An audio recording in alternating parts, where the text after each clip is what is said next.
আসসালামু আলাইকুম। হ্যালো বন্ধুরা, কেমন আছেন সবাই? আশা করি ভালো। আমরাও আপনাদের দোয়ায় আলহামদুলিল্লাহ অনেকটাই ভালো আছি। আরও একটা নতুন ভিডিও নিয়ে চলে এসেছি। দেখতেই থাকুন, হয়তো আপনাদের ভালো লাগবে। সকাল থেকে এই ভিডিওটা শুরু করেছিলাম। মেহমান ছিল বাসায়, সকালে রুটি বানিয়েছিলাম। আর এই যে সবজি রান্না করেছি। মুরগির মাংস রান্না করা ছিল, তো সেইটার মধ্যে দিয়ে এই সবজিগুলো বানিয়েছিলাম। সুন্দর করে সব কিছু ছিল, মিষ্টি কুমড়া, আলু, বেগুন, তারপরে বটবটি, সব সবজি দিয়ে সবজি রান্না করেছিলাম রুটি দিয়ে খাওয়ার জন্য। অনেক কিছুই রান্না করেছি আজকে, কিন্তু এক্স্যাক্টভাবে রেসিপিগুলো শেয়ার করা হয়নি। অনেক কিছু রান্না করেছিলাম, একটু একটু করে তুলে ধরার চেষ্টা করেছি। এখানে মুরগির মাংস দিয়ে সবজি বানিয়েছি, রুটিগুলো বানিয়ে রেখেছি। এটা অনেক সকাল ছিল, প্রায় 5টা বাজে তখন। তো রুটিগুলো বানিয়ে রেখেছি, সবাই যখন ঘুম থেকে উঠবে তখন আমি ভেজে দেব।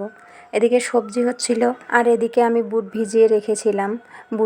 বুটের ডাল রান্না করব গরুর মাংস দিয়ে, গরুর মাংসের তেল চর্বি কলিজা দিয়ে। তো সেই গরুর মাংস ভিজিয়ে রেখেছি। এগুলো সব কিছু রান্না করব, একটু একটু করে সব কিছুই শেয়ার করব আপনাদের সাথে, দেখতেই থাকুন। আর এদিকে আমার সবজিটাও হয়ে গেছে অফ স্ক্রিনে, আমি এটা নামিয়েও নিয়েছি, দেখুন। আর এই সবজিটার কালার এত সুন্দর হয়েছিল, কি বলবো।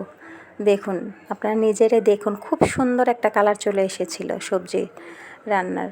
তো যাই হোক, মুরগি রান্না করব। সেই মুরগিটাও একদম কেটে পরিষ্কার করে ধুয়ে নিয়েছি, যেহেতু একা হাতে রান্না করতে হবে। 5টা থেকে 6টা বাজে এখন। আমি সব কিছুই একদম আগেই বের করে রেখেছিলাম ফ্রিজ থেকে। সব যখন একদম বরফ গলে গেছে, সব পরিষ্কার করে রেখে দিয়েছি। একদিকে তো চুলা আমার একটা, রান্না করতে অনেকটাই দেরি হয়ে যাবে, তাই সকাল থেকে শুরু করেছিলাম দুপুরের আয়োজনটা। এখানে মুরগির মাংস রান্না করব। এখানে দেশি মুরগি ছিল এটা। আমার ননদের মেয়ে গরুর মাংস খায় না, এই জন্য ওর জন্য এই মুরগিটা রান্না করা হচ্ছে, দেশি মুরগিটা। আর ও তো ছোটো, ও ঝাল খেতে পারে না, এই জন্য আমি একটু রোস্ট টাইপের করে দেব। তো যেহেতু রোস্ট করা হচ্ছে না, তাও ও যেন একটু হালকা মিষ্টি মিষ্টি হয়, সেই জন্য রোস্টের মতো করেই আমি সব কিছু করে নিয়েছি। মুরগির মাংসটা সুন্দর করে ভেজে নিয়েছি একদম ব্রাউন করে।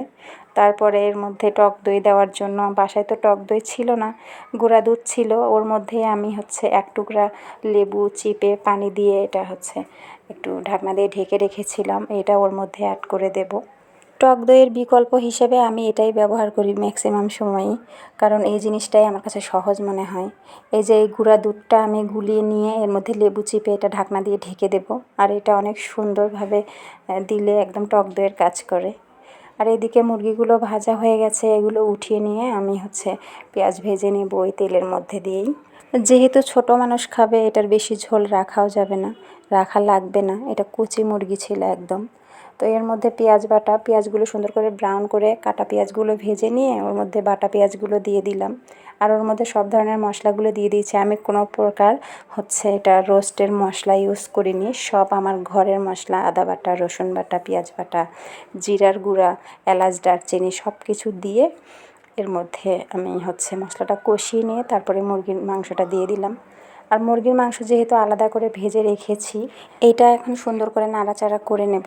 নিয়ে এর মধ্যে আমি সেই টক দইয়ের যেটা বানিয়েছি গুঁড়া দুধ দিয়ে, ওইটা এর ওপরে দিয়ে দেব।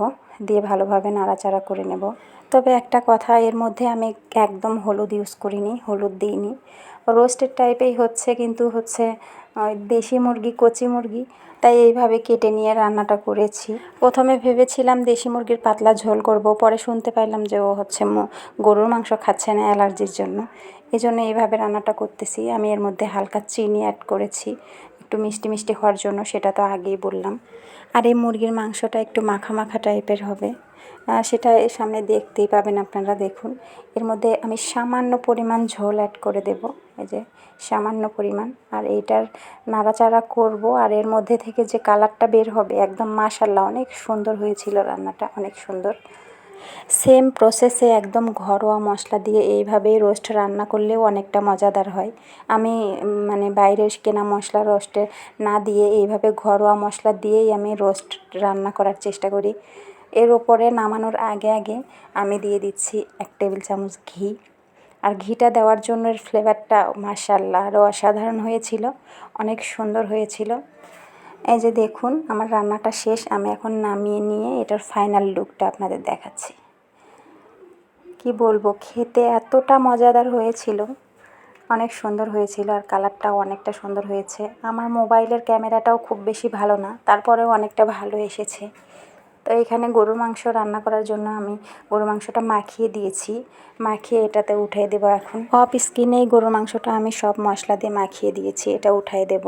তার আগে আমি বুটের ডালটা সেদ্ধ দিয়েছিলাম। আমি এই বুটের ডালের মধ্যেই একদম শর্টকাটে হওয়ার জন্য আমি এর মধ্যেই কলিজা মাংস তেল সব কিছু দিয়ে সেদ্ধ দিয়েছিলাম একসাথে। আর এগুলো হয়ে গেছে, এগুলো এখন আমি তেলের ওপর দেবো, তেলানি দেবো।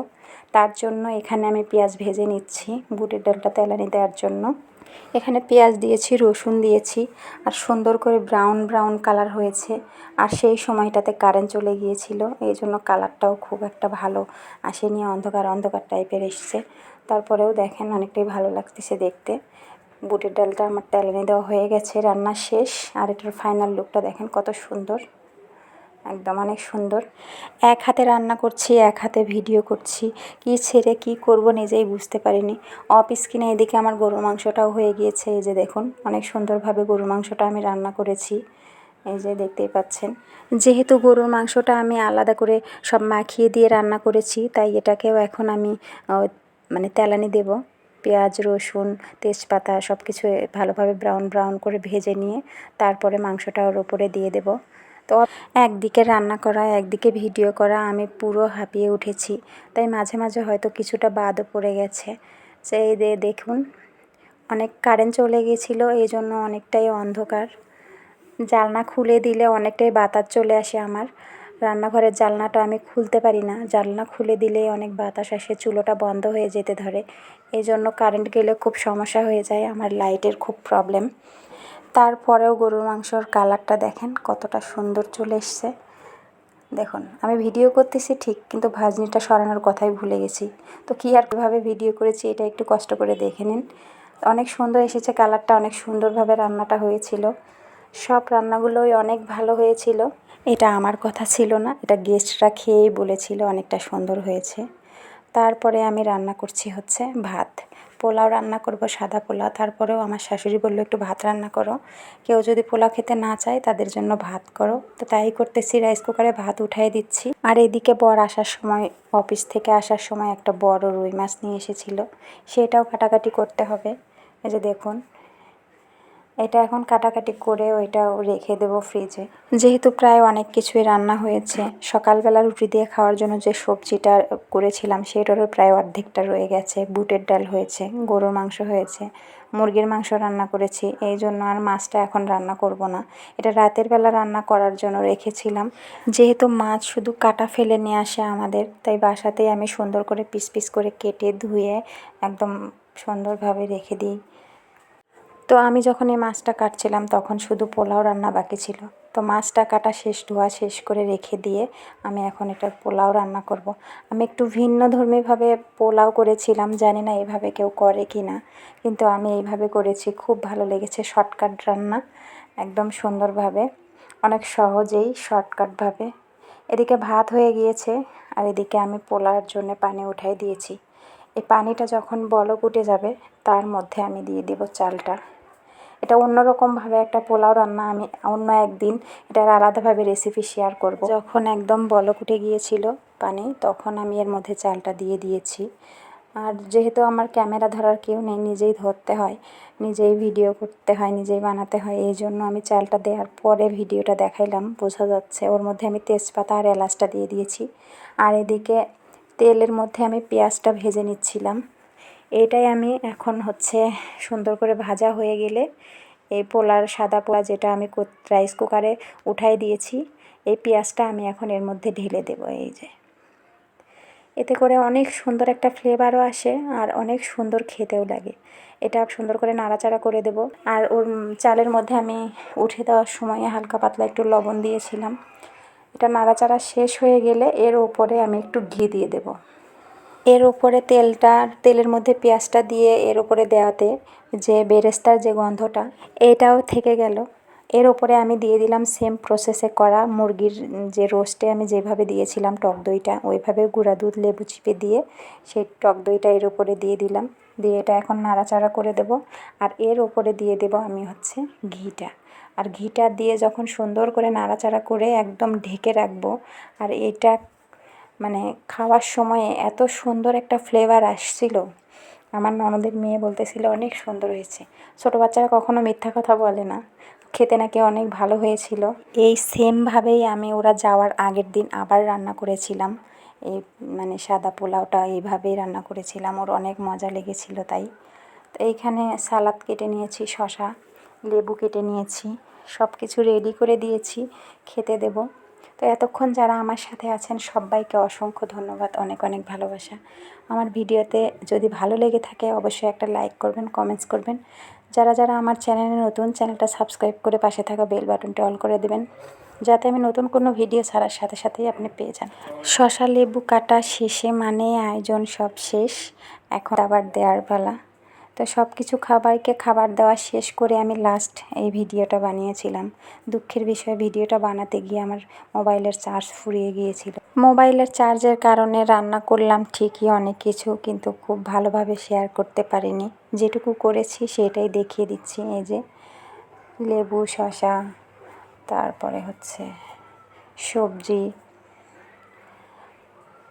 মুরগির মাংস, যা যা রান্না করেছি সব একটু করে দিয়ে খেয়ে নিয়েছিলাম।